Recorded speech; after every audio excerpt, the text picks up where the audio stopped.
Hello again, fans of dead ball baseball, and welcome back to another night of John J. McGraw baseball. So tonight's game will be the 1905 New York Giants versus the 1919 Cincinnati Reds. Joe McGinnity will take the hill against Dutch Ruether. So it should be a fun game, and I hope you guys are enjoying the project as I'm doing the National League on my channel and Bernie Strom doing the American League on his. So the Giants are 1-1 on the season thus far, and the Reds 0-2. So Dutch Ruether looking to get the first win in the Cincinnati Reds of 1919 into their column. And Clinton Parks joining us. The professor says, well, I'm waiting, listening to Symphony on another channel. Very nice. Very, very nice. All right, welcome in. It's great to see you, Clinton. All right, let's not waste any time. Let's get to the park. And there is Cousin Ken Castro. All right, welcome in, cuz. A little dead ball baseball, Giants and Reds. All right. So for the visiting New York Giants of 1905, leading off at first base, Dan McGann, batting second. In center field, Sammy Strang. Strang is off to a really, really hot start in the season. Batting third in left field, the ever-dangerous Mike Donlin. Batting fourth at shortstop, Bad Bill Dolan. Batting fifth in right field, George Brown. Batting sixth in catching, Roger Bresnahan. Batting seventh at the hot corner, Art Devlin. Batting eighth at the Keystone Sack, Billy Gilbert. And pitching and batting ninth, Hall of Famer, Iron Man Joe McGinnity. For the hometown Cincinnati Reds, leading off in right field, Greasy Neal. Batting second at second base, Maury Rath.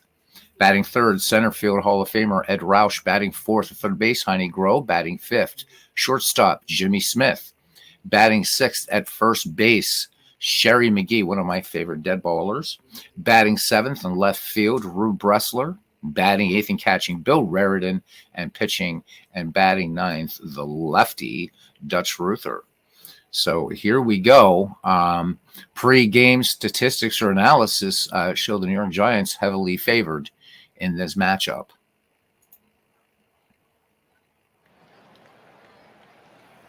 Oh, I am absolutely loving Pocket Pennant Run, cousin. I think it's an excellent game. It's just going to keep getting better. So I'm going to do a little bit of that after this. I think we're going to change up our angle a little bit because we tend to lose right fielders and left fielders and other fielders. So let's see what we got here. What's the overview? I don't like the overview on this one either. So pardon my friends while I take care of this. Let's see what the default is. Default looks good. Default looks good. I think that's what we're gonna go with here. So everything default for this one.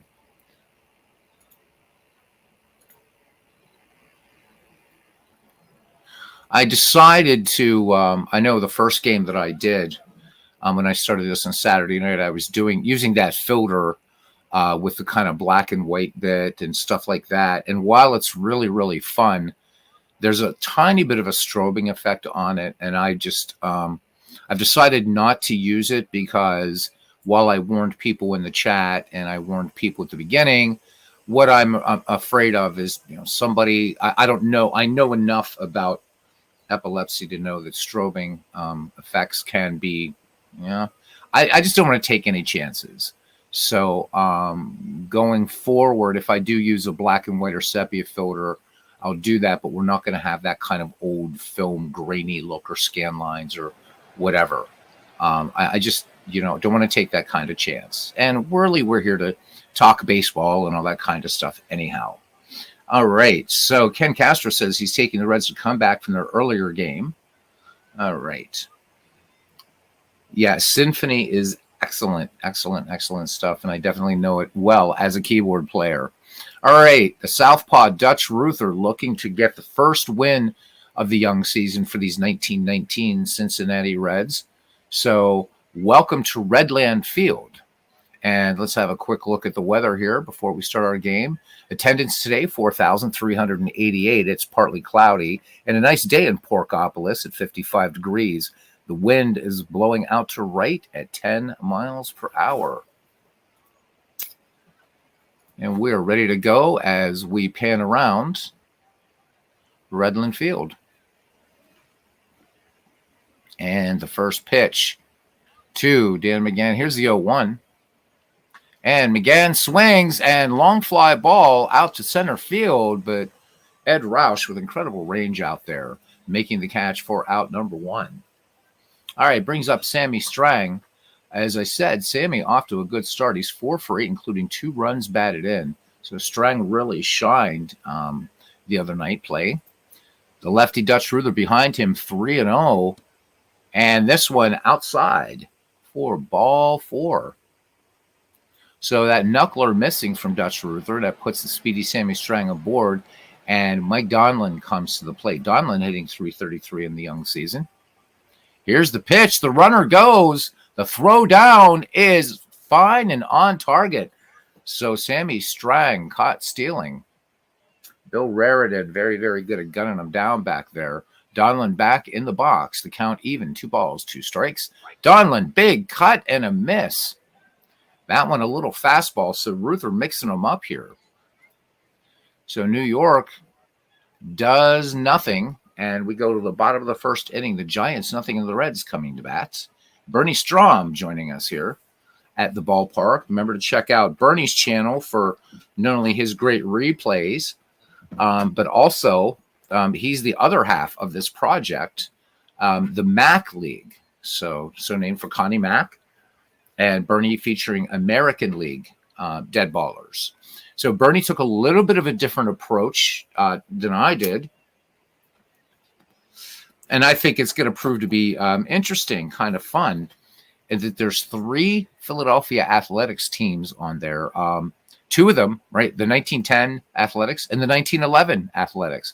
So it'd be kind of interesting to see how that works out on that more granular level, how just, how much difference does a year make or what have you. So anyhow, stay tuned for that. I have a feeling that whoever wins in my National League is going to be facing a Philadelphia Athletics team.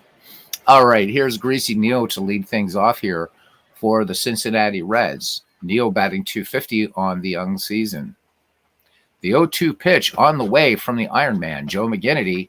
Here it comes, and this one driven out to center field and ranging over to his right and reeling it in is Sammy Strang. So out number 1 for Maury Rath. Maury Rath hitting a healthy .429 early in the season. Bats lefty. McGinnity has the sign from the Duke of Trey Lee. He twirls it behind 3-0 on Rath. Rath will take inside for ball 4. So the 1919 Reds with a runner on first, and here is Ed Roush, 2 RBI in the season, hitting .333. Rath, decent speed at first. McGinnity with a check of the runner comes home with it. The 0-1 pitch to Ed Roush. Roush swings. This one hard ground ball, booted at third by Art Devlin. So call that an E5. And one thing to note about John McGraw is that John McGraw wouldn't fine his players for making errors, physical errors, but McGraw would fine you if you made a mental error. He expected his baseball players to be as knowledgeable about the game as he. So Art Devlin, hoping beyond hope and saying novenas at his local church, that Mr. McGraw will consider that one a physical error. All right, so the 1919 Reds with 1 out and 2 on. Maury Rath at second, Ed Roush at first for Heine Groh. Third baseman off to an absolutely frigid start. He is 0 for 9 on the season.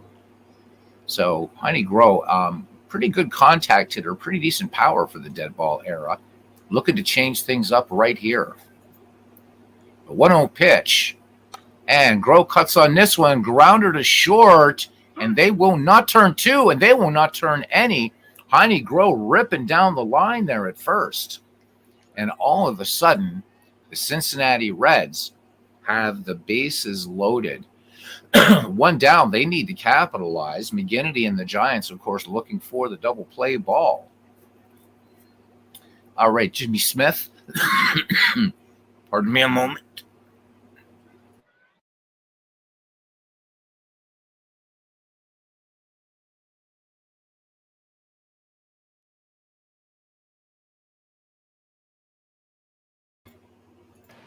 Nothing worse than a coughing fit, man. All right.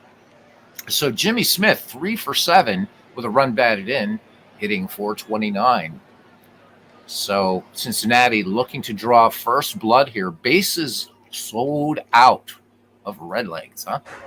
The 1-2 pitch on the way. Smith swings, roller to short. They're not going to turn two, and a run does come in. Cincinnati on the board first as Maury Rath comes in to score. Runners at second and third and 2 away for Sherry and McGee. McGee 1 for 4. McGinnity working from the stretch. Here's the 1-2 pitch. And he drills McGee. So a fastball there, and I wouldn't be surprised to see some retribution later in the game. Bases once again loaded up, and here's Rube Bressler. Rube Bressler light hitting a 167 right now. The 0-1 pitch coming home. Bressler swings, routine grounder, second base, and up with that one is Billy Gilbert, and he will fire on first to retire the side. The Cincinnati Reds leave them loaded, but do pick up a run, 1-0 as we head to the top of the second inning. So Clinton Parsons, just so you know, Cousin, who will singles to left, Kubek with singles to left. Maris was off to the races. Woodling Fields fires to Ginsburg, nails Maris at the plate. Good stuff. Ken Castro looking for a big Cincinnati win here tonight. All right. Bad Bill Dolan, George Brown, and Roger Bresnahan due up for McGraw's Giants. 1-0 your score here in the top of the second at Redland Field in Cincinnati, Ohio, also known as Porkopolis back in the day, and the Queen City. All right, the 1-2 pitch coming home to Bad Bill. Dolan swings, and this one laced to right, base hit. So Dolan aboard, and definitely a threat to steal, Bad Bill Dolan. And here comes George Brown. George having a good beginning of the season here. He is 4 for 9, 3 RBI, so seeing the ball well. Dolan, pretty aggressive lead off of first as the lefty stands in. Lefty-lefty matchup. Ruether has the sign from Raritan. Here is the 0-1, and there goes Bad Bill. What did I tell you? Threat to steal. So beautifully executed sacrifice, but Dolan already on the way, but always an interesting way to hit and run back in the dead ball. It wasn't to try to swing away all the time, but to get that bunt down. All right, here's the Duke of Trey Lee now, and the Giants with potential tying run in scoring position in the personage of Bad Bill Dolan. Bresnahan with a run batted in, but has yet to get a hit on the young season. Count 2-2 on Bresnahan, line to first, and Sherry McGee pulls in that BB. So quickly 2 outs now. And Art Devlin hitting a .571. He has 2 RBI, so also seeing the ball well. Base hit, and Dolan scores easily from second. The 3-1 pitch swung on, and this one lofted to left, and that will float down into the glove of Rube Bressler. The 1905 New York Giants leave one in scoring position as we head to the home half of the second inning. And it's the 1919 Cincinnati Reds 1, the 1905 New York Giants 0. Joe McGinnity will face Bill Raritan, Dutch Ruether, and Greasy Neal, the 8, 9, and 1 hitters. So Bart Ewing, welcome in. Loves this league. Thank you, Bart. That really, really means a lot. Really means a lot to me, especially as this is a return to the this era of baseball that I so love, and I should say eras, but really it's the dead ball era, 1893 to 1919. So thank you, Bart. Really, really appreciate it.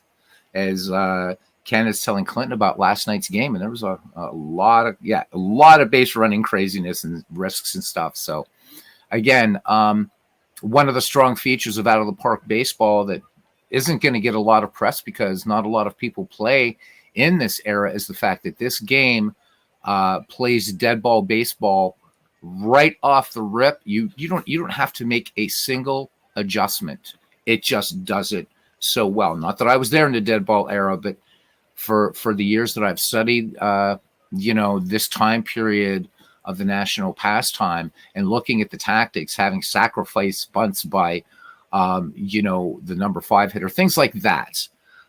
It plays it beautifully. I have yet to see a game that plays dead ball as well right out of the rip as out of the park baseball in terms of digital baseball. All right, here's Bill Raritan now, 1 for 6 on the season. Joe McGinnity has yet to strike anybody out. The 1-1 pitch, and Raritan swings, roller to short, gloving it, bang, bang, play at first. Bill Dolan throwing a BB on to Dan McGann. Score that one 6-3. And here is Dutch Ruether. Dutch Ruether, of course, also bats left. 0-2 pitch coming mound opponent to mound opponent. And Ruether, soft little quail out towards center. And that little floater's going to stay up just enough for Sammy Strang to corral it for out number 2. Head back to the top of the order now for the right fielder, Greasy Neal. Now, somebody told me, and I don't know if this is true, so please do correct me, that apparently Greasy Neal is in the Football Hall of Fame. Is that correct? It's the same one. I don't know. So, followers or people in this community, followers of this channel, what have you, know that I'm not a fan of football, whether it's American or what you would call soccer. So, but I thought somebody said that he was in the Football Hall of Fame. Could be wrong. All right. Anyhow, the lefty stands in 0 for 1 in the contest. And here comes the 2-1 delivery. Neal swings. This one a 2-hopper to first, and taking it to the bag himself will be Dan McGann. And that retires the side. No runs, no hits, no errors. The Reds still up on top. 1-0 as we head to the top of the third. Bart Ewing telling us that Greasy Neal is extremely fast. I'm guessing probably maybe that's why he got his nickname. And you know what? I was gonna do a player of note tonight because people do seem to like it, and I had picked the Hall of Famer, but I think we're gonna find Greasy Neal here, and I think he's gonna be our player of note. So I found him. And he is indeed in the Pro Football Hall of Fame. We'll talk about the rest of it when he comes up or something. That's surprisingly and very gratified that a lot of people have commented they do like the fact that I will highlight a player during games, especially in this time period. So Greasy Neal tonight. It was going to be Joe McGinnity because I'm going to do some Hall of Famers, but just change it to Greasy Neal. All right. He's also in the College Football Hall of Fame. So apparently Greasy Neal. We'll see how he was as a baseball player here when we do our little highlight and how he does over the course of this season. Dutch Ruether now ready to face Billy Gilbert.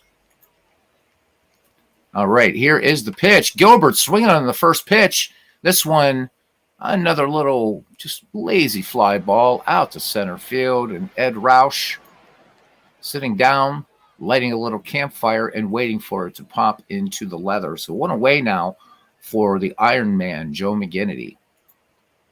0-1 coming home to McGinnity. McGinnity swings. And this one, a grounder to short. And they are not going to get it. So Jimmy Smith committing another error. We saw Jimmy Smith erroring a bit last night.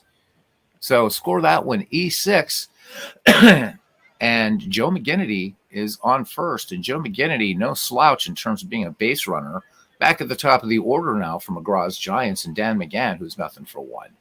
McGinnity leads off first. The 1-1 pitch. McGann swings, wrapped to short, and that's going to be 6-4, and the hard slide upending Maury Rath will prevent the double play. So Dan McGann on, and here comes Sammy Strang, and of course that would be a fielder's choice, but certainly not the fielder's choice to be upended before he can make the relay play to first. I always thought that was kind of funny to call those a fielder's choice.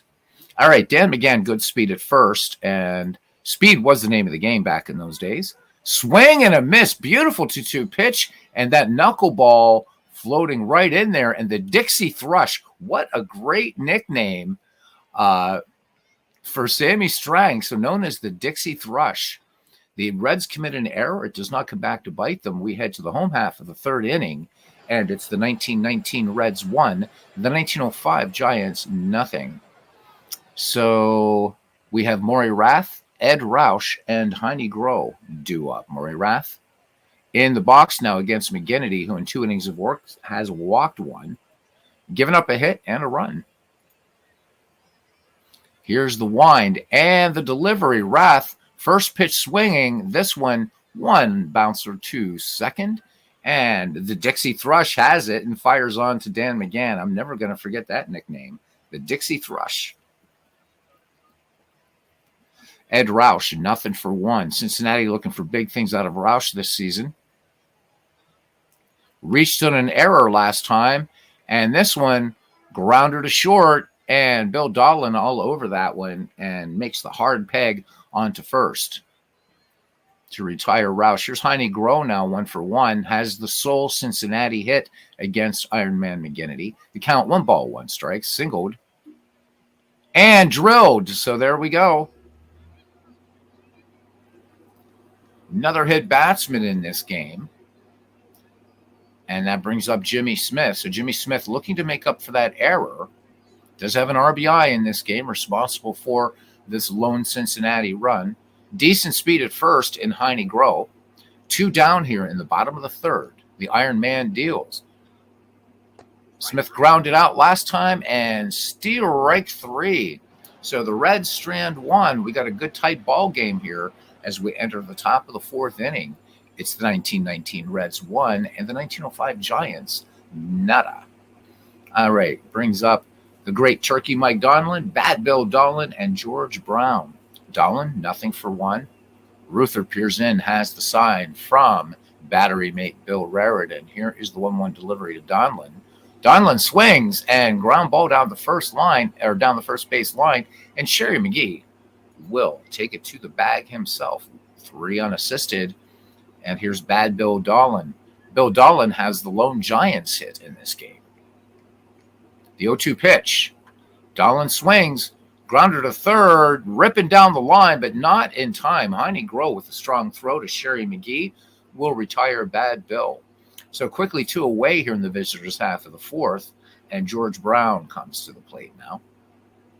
Dutch Ruether ready to go with 2 strikeouts already in the game. Sacrifice bunt last time, and this one popped on the infield, twisting foul, third base side, calling for it, and making the play is Heine Groh. The Giants go in order. We go to the bottom of the 4th, and it's the Reds 1 and the Giants nothing. We will see Sherry McGee, Rube Bressler, and Bill Raritan for the 1919 Cincinnati Reds. Bresnahan sets the target. Joe McGinnity now with a strikeout and a walk through 3. The count, 1 ball, 1 strike. Here we go. And McGee straight up the middle for a base hit. So second hit for the Cincinnati Reds. McGee aboard. And again, I know it's probably old stuff, but I think here's a man who should be in the Baseball Hall of Fame. Let's look at his career really, really quickly. Sherry McGee played from 1904 to 1919. Let's look around a little bit here. 291 average, 441 stolen bases. He struck out 624 times in his career. Home runs, of course, not to expect a lot, but 83 home runs for his time period. So also showing that he had some speed, 166 triples. To put that in perspective, the all-time leader is Sam Crawford with 312. So Sherry McGee, definitely some serious speed, and this will be somebody that we are definitely going to highlight later on in the season. So there a little bit about Sherry McGee. We can very quickly look at his ratings. And I do want to remind you guys, a new feature in Out of the Park 25 is the player development tool.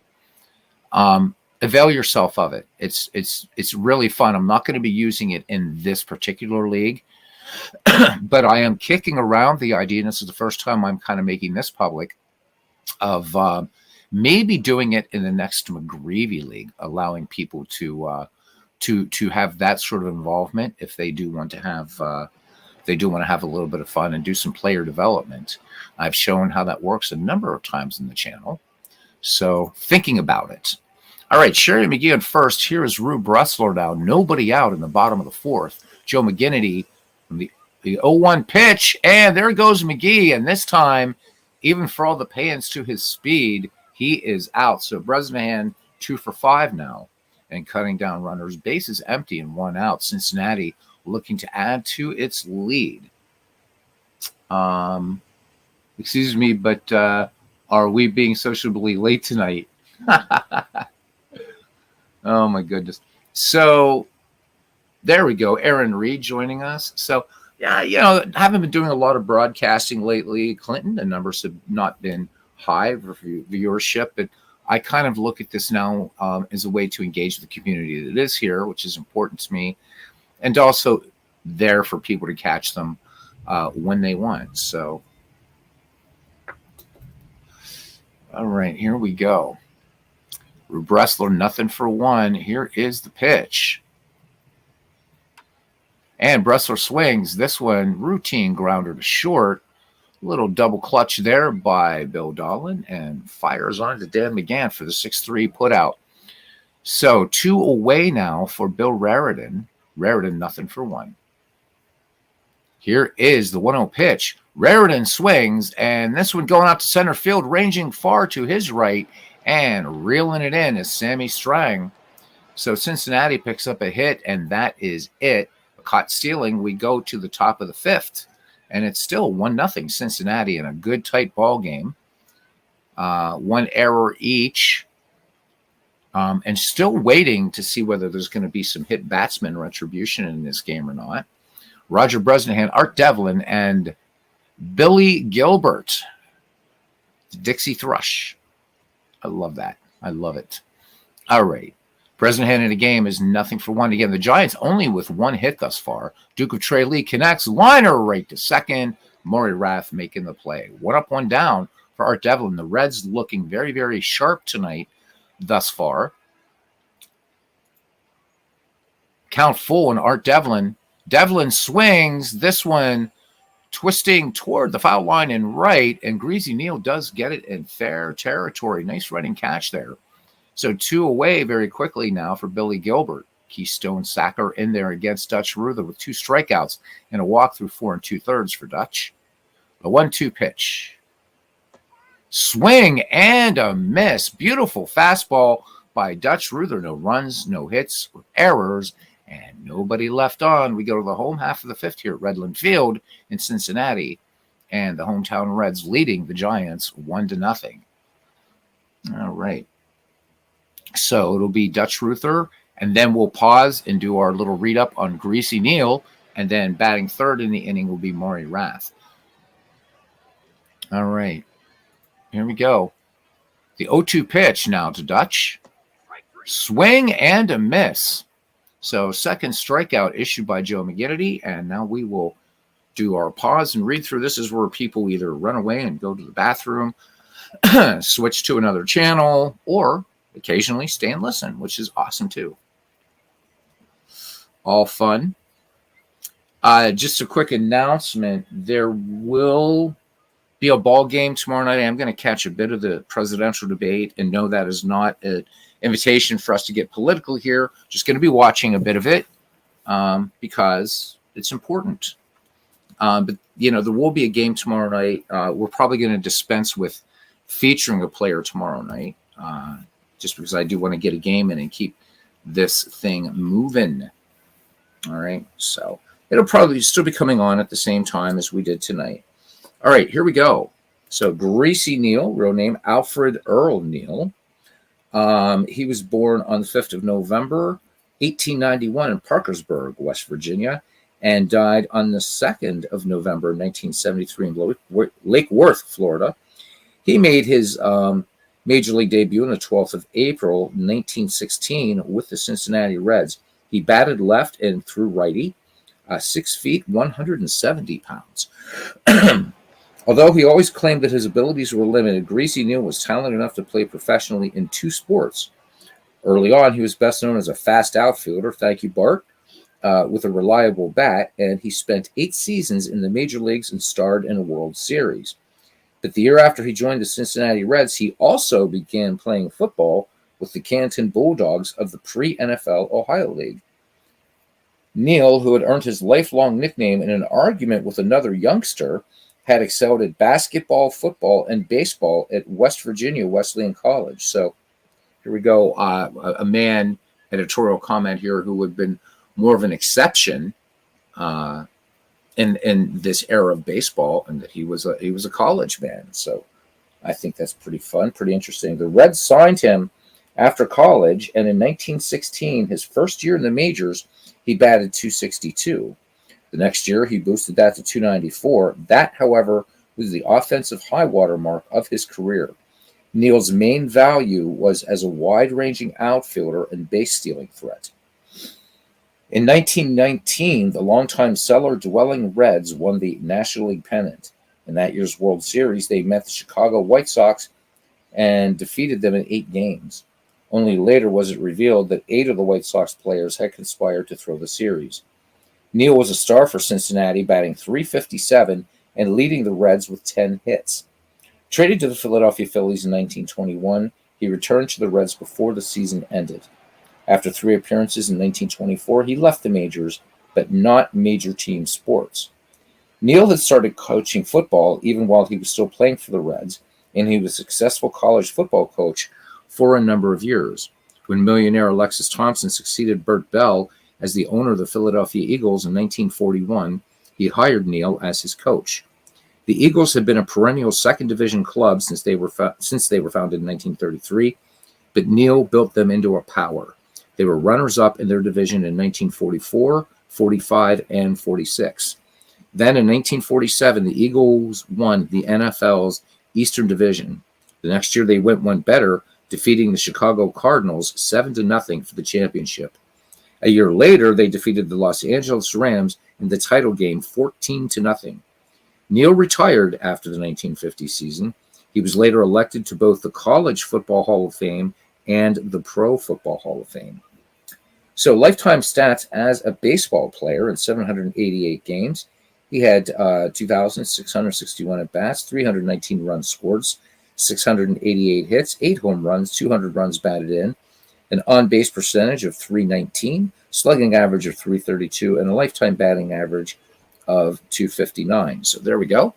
Again, credit where it is always due. This taken from the Biographical Encyclopedia of Baseball from the editors of Total Baseball.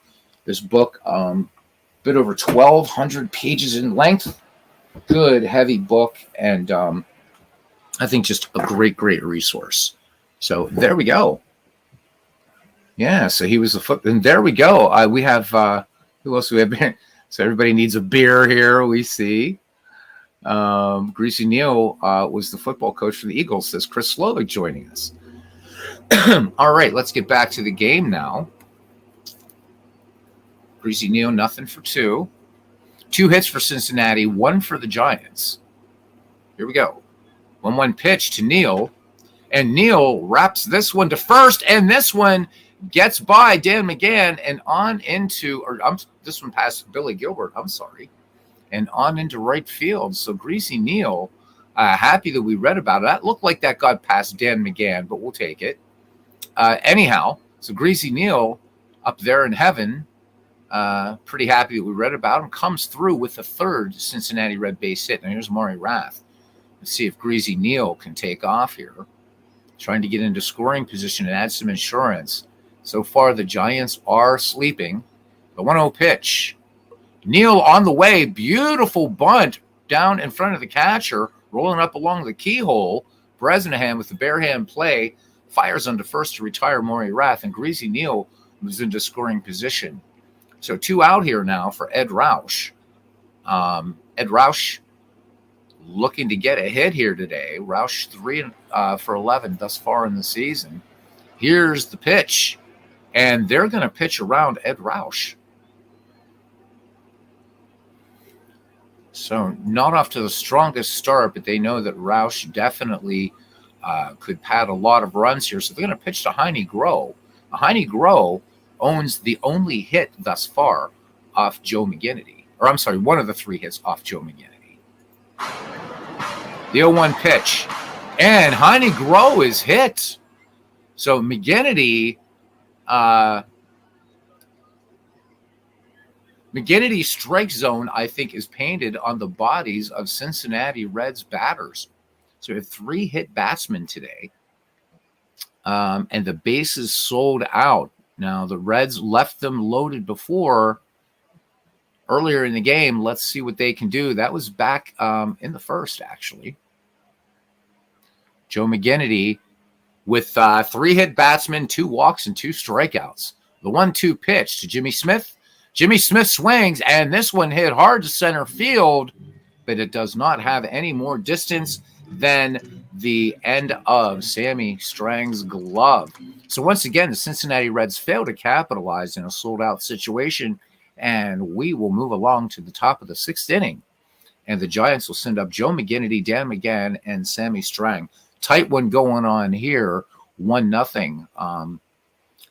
The Reds need to start capitalizing on these multiple base runner situations. You don't want to toy around with these Giants for too long. Clinton Park says, don't mind me, got a 1-0 Oriole game going with Symphony playing in the background. Awesome. That is all good. That is all good. All right. Here's the Iron Man. So the Giants able to get just 1 hit thus far off Dutch Ruether. Here is the pitch from the lefty, and McGinnity, routine grounder to short, and an easy play there by Jimmy Smith, and the Iron Man will sit down. Back at the top of the order now, Dan McGann. We saw the New York Giants, the Christy Mathewson start, not a good one at all. McGraw's ace off to just a bad start to the season, but certainly we'll see Mathewson settle down. McGinnity keeping this game tight, but Ruether right now with the 1-hitter. Dan McGann, 0-for-2. The 0-2 pitch on the way. McGann swings, and this one will also end in tears. Jimmy Smith firing across to Sherry McGee. So 2 up, 2 down here for Sammy Strang. Dutch Ruether in cruise control. Here's the 1-0 pitch. Sammy swings, base hit up the middle. So only the 2nd hit managed by the New York Giants here. A runner aboard, and it brings up Mike Donlin. So Ruether wants to get Donlin here. Donlin is dangerous. Here's the pitch. Runner goes, and the throw down to second. The tag. Sammy Strang picks up his first steal of the season. So McGraw playing a little bit aggressively here with 2 outs. Donlin back in the box. The count 2 balls, 1 strike. And line, but right to Sherry McGee. No runs, 1 hit, no errors. And a runner left on. We go to the bottom of the 6th inning. And the New York Giants of 1905 trail the 1919 Cincinnati Reds 1-0. Sherry McGee, Rube Bressler, and Bill Raridan will now bat for the Queen City 9. McGee, 1-for-1, had the game's first hit. Pardon me. 1-2 pitch, and McGee swings, and this one just an easy roller out there to second, and the Dixie Thrush onto Dan McGann for the 4-3. 1 up, 1 down for Rube Bressler. Here's the wind and the pitch. Oh! And there we go. This one hits Rube Bressler. So another hit batsman. So Mr. McGinnity, what are you doing here, man? We'll be talking about Joe McGinnity again. We'll be talking about him on another night. But what a great pitcher! And in fact, it will say this in this 1905 season. This was actually an off season for him in terms of wins and losses. So he was 21-15. Contrast that with his 1904 performance of 35-8, and in 1903, 31-20. But this guy, let me see. Even though we'll do a readout later in the season, 1, 2, 3, 4, 5, 6, 7, 8 times he pitched 8 times he was a 20 or more game winner, and twice in his career won over 30 games. Just looking here really, really quickly. So McGinnity, interestingly enough, never had a losing season in baseball either. His worst season, he was 8-8 for the 1902 New York Giants. So there's something a little bit to put in your hat. Joe McGinnity never had a losing season as a pitcher. Pretty damned amazing, if you ask me. All right. But McGinnity leading the league in hit batsmen right now, that's for certain. All right, Bressler first. For the dead ball era, average speed. And here's Bill Raritan now. 2-2 pitch. Raritan cuts on this one. And this one, wow, we had some sort of ephus throw there. So they do not turn. Let's see what happened with that ephus throw. So it's a fielder's choice, Raritan aboard. But what was the deal with that little ephus throw there? Was that a hard upending there at shortstop or second? Let's see. So, yeah, it looks like it. So there's an ephus pitch on the infield. Beautiful. All right, 2 away now for Dutch Ruether. Ruether wouldn't mind picking up a hit here just to contribute to his own cause.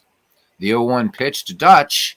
Not going to happen this time. Just a grounder to second. Taking it to the bag himself is Billy Gilbert. So no runs, no hits, a runner left on. We go to the top of the 7th inning, and the Reds still lead the Giants 1-0. All right, it'll be Bad Bill Dolan, George Brown, and the Duke of Tralee. Dutch Ruether has fanned 3 and walked 1 through 6. If you care about pitch counts, Dutch Ruether has thrown 68. The 2-0 pitch on the way to Dolan. Dolan cuts on this one. Slow grounder to first base, and the race to first is won by Sherry McGee. Bad Bill is out. Pardon me, and that will bring up George Brown in the number 5 slot. And the lefty swings on the first pitch, grounded deep to short, and Jimmy Smith up with it and fires on to Sherry McGee for the 6-3 putout. So 2 Giants up, 2 Giants down for Roger Bresnahan. Here's the wind and the pitch. Bresnahan cuts in the first pitch, and this should end the inning. Roller to short, and looks like a low throw there by Jimmy Smith, but McGee able to dig it out. 7th inning stretch time here at Redland Field, and it's the Cincinnati Reds 1 and the New York Giants nothing here in the McGraw Baseball League. As Aaron Reed says, we don't need no stinking DH. I own Dwayne Mort's a royalty check for that one. Yes, you do, buddy. Yes, you do. All right. So we will have the top of the order for the Cincinnati Reds here. Greasy Neal, Maury Rath, and Ed Roush. Joe McGinnity with 2 strikeouts, 2 walks, and 317 hit batsmen in this game. The 3-1 pitch to Greasy Neal. Neal lays off, takes ball 4 inside. So Cincinnati begins the inning with a base runner, and Maury Rath will come to the plate now. McGinnity ready to go after a check of the runner. Rath bunts this one down the third base line. Only play will be to first by Art Devlin. Sacrifice successful. Greasy Neal finds himself in scoring position now for Ed Roush. The lefty digs in against the Iron Man. Here's the pitch. And once again, they're going to intentionally walk Ed Roush, trying to get this double play in order here. So 2 on, 1 out. Greasy Neal at second. Ed Roush at first for Heine Groh. Heine Groh, 1 for 1.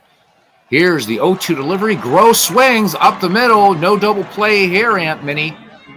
And the throw home. And this one is going to get by Roger Bresnahan. Bresnahan going all the way to the backstop.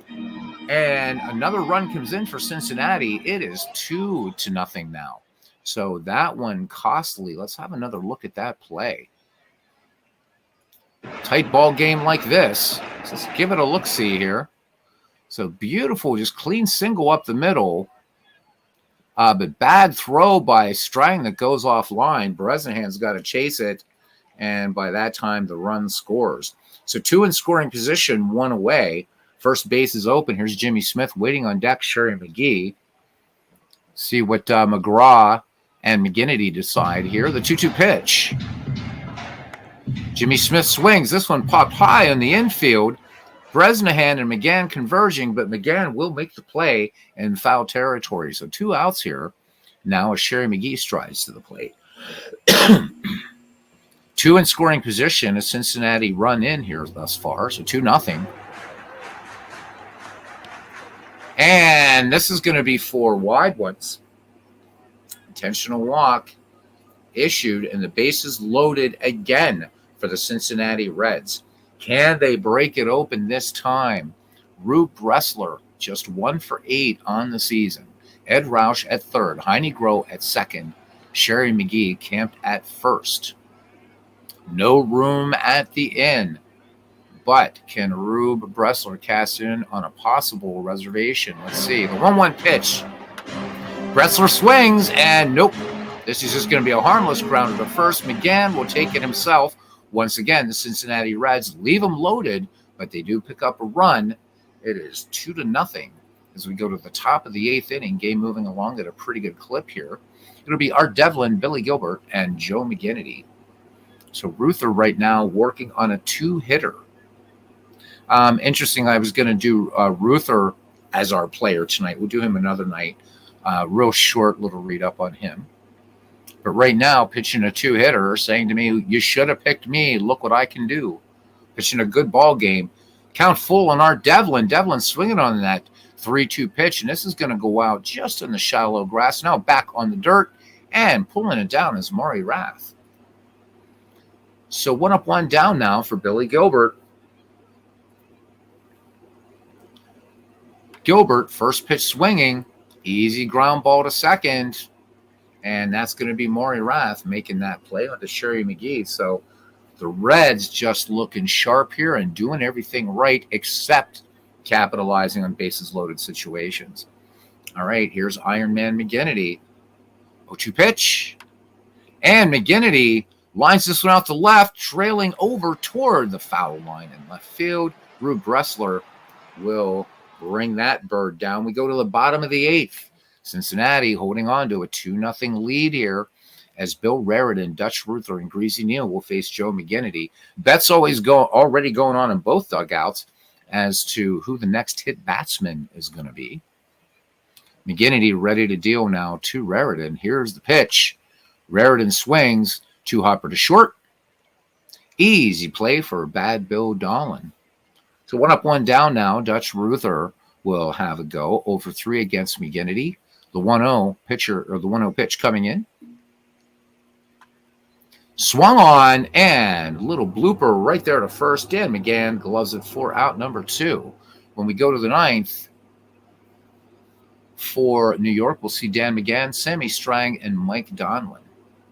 Greasy Neal bats with 2 down here, 1-for-3 in the ball game. The 1-0 pitch. Swung on, and this one gapped into left, and this is going to make it all the way to the wall. And Greasy Neal, our player of note in the game, rounding second, going for 3. The throw, not in time. It is a 2-out triple for Greasy Neal.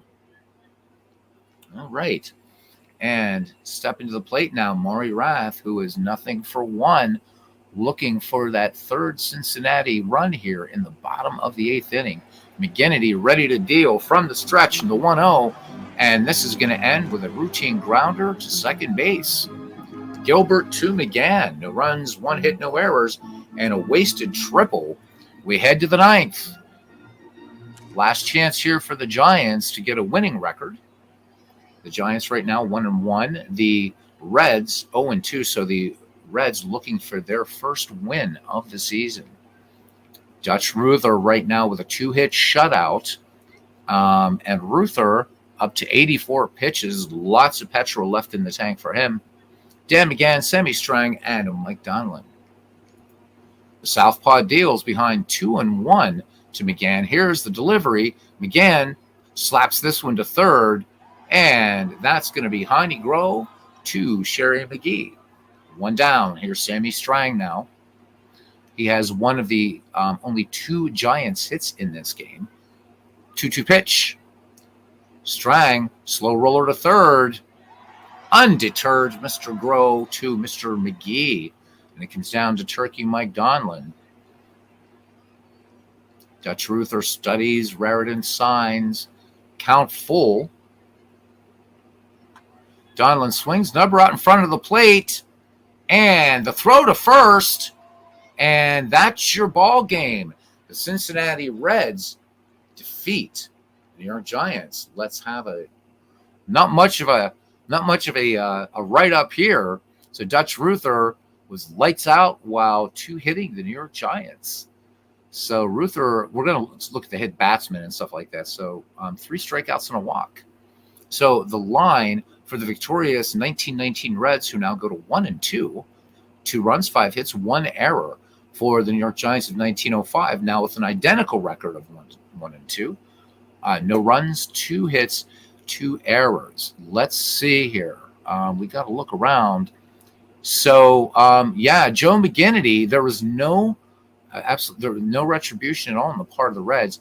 So McGinnity, it always hit by pitch always looks like more, but there were 4. Heine Grow was drilled twice. Sherry McGee was hit, and Rube Bressler. So Sherry McGee also caught stealing. The only stolen base in the game was Sammy Strang, also the only one to have been caught. Sammy Strang and Art Devlin, each with errors for New York. Jimmy Smith with one for Cincinnati, so his second error of the season. Joe McGinnity, 8 innings of work, 5 hits, 2 runs, 1 earned, 5 walks, 2 strikeouts, and 4 hit batsmen. Dutch Ruether, 9 complete, 2 hits, 1 walk, and 3 strikeouts. He is, of course, your deserved player of the game. So we're going to leave it. And, that's what speed do. Absolutely. Skinny Brown over Bill Short, 3-0. Woodling 2-run shot and an outfield assist. Maris picked off. Sounds like Clinton's got himself a barn burner going on there. Okay, so the other game, we're not going to play it. We're going to quick play this one. The 1906 Cubs against the 1909 Pittsburgh Pirates. Bob Wicker versus Hall of Famer Vic Willis. And the Chicago Cubs take care of the Pirates 7-3. Wicker with the win, Willis with the loss. No home runs in that game. Let's have a look at the box score. We're not going to do any highlights just yet, recorded highlights, but the 1906 Cubs pick up a win at Forbes Field, taking down the Pittsburgh Pirates of 1909 7-3. Starting pitcher Bob Wicker was a big reason why. The win puts Chicago in 1906 at 2 wins and 1 losses.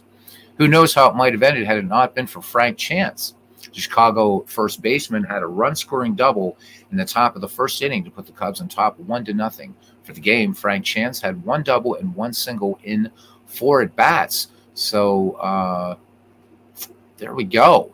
All right, let's go ahead and we're not going to play this game. We're going to just go to scores. And what do we have here? We have Bean Eaters, Robins, and Orioles and Phils. So let's go ahead and quick play the Bean Eaters and the Robins. Jack Stivetts versus Larry Cheney. And it's the Boston Bean Eaters. So cousin Ken Castro predicting that the Bean Eaters are going to be in contention in this season, taking down the Brooklyn Robins. So the 1897 Boston Bean Eaters improved their record to 2-1. Brooklyn falls to 1-2. Stivetts got the win. Cheney with the loss. All right. And then the final game for this day, April 17th, 1900, the 1894 Orioles, who are 2-0, against the 1915 Philadelphia Phillies. This is Kid Gleason for Baltimore against George Chalmers. Philadelphia Phillies take this one 9-5. So Beals Becker, player of the game. Let's see what Beals did in the game, just checking the box score. Good production from left fielder Beals Becker helped the Philadelphia Phillies topple the 1894 Baltimore Orioles 9-5. Becker went 3 for 5 with a triple and a double while adding 3 runs batted in and scoring once for the Phillies. George Chalmers, credited with the win, is now 1-0. He allowed 5 runs on 9 hits in 9 innings. The loss puts Baltimore 1894 at 2-1. So the Phillies doing a good job so far as well. Identical records now with this very powerful Orioles team. So again, all these teams, among the best in the National League of Dead Ball, guys. With Philadelphia, leading 4-1 in the bottom of the second. Becker hit a 2-run single off the Baltimore hurler Kid Gleason. It was the 4th hit of the season for Becker and put his team ahead 6-1. So good news if you're a Phillies fan. We'll go ahead and finish today and just see where we are as far as standing. It's going to be tight thus far. So everybody's at least won a game, and league split in half right now. So at the top of the heap right now are the Phillies, Cubs, Beaneaters, and Orioles, each at 2-1, and then the Reds, Robins, Pirates, and Giants at 1-2. It's kind of funny. It keeps a wild card. There's not going to be a wild card in this. The best will come out on top. So we will see as we continue this. And I want to thank you guys for coming in and having a bit of fun. I'm going to come back in about 5-10 minutes or so. And I put a poll in the comments, community tab, whatever the hell it's called, whether people wanted to see a deeper dive or something with Pearson baseball or a pocket pennant run game. And it was pocket pennant run that was voted for. So we're going to do a quick game in pocket pennant run. Probably not going to do it in the dead ball era, though, but we'll see. But anyhow, I want to thank Aaron Reed, the Professor Clinton Parts, Bart Ewing. Thank you for coming in, Bart, tonight. Chris Slovic was here with us, and Cousin Ken Castro, and couldn't ask for a better bunch of guys in here. All right. I usually don't get yeah, you're very welcome, cousin. I usually don't see a lot of folks coming in for pocket pennant run as far as the same folks that come here for this. So thank you. And more dead ball action coming tomorrow night. We'll just keep it going. All right. See you around the batting cage, guys. Good night.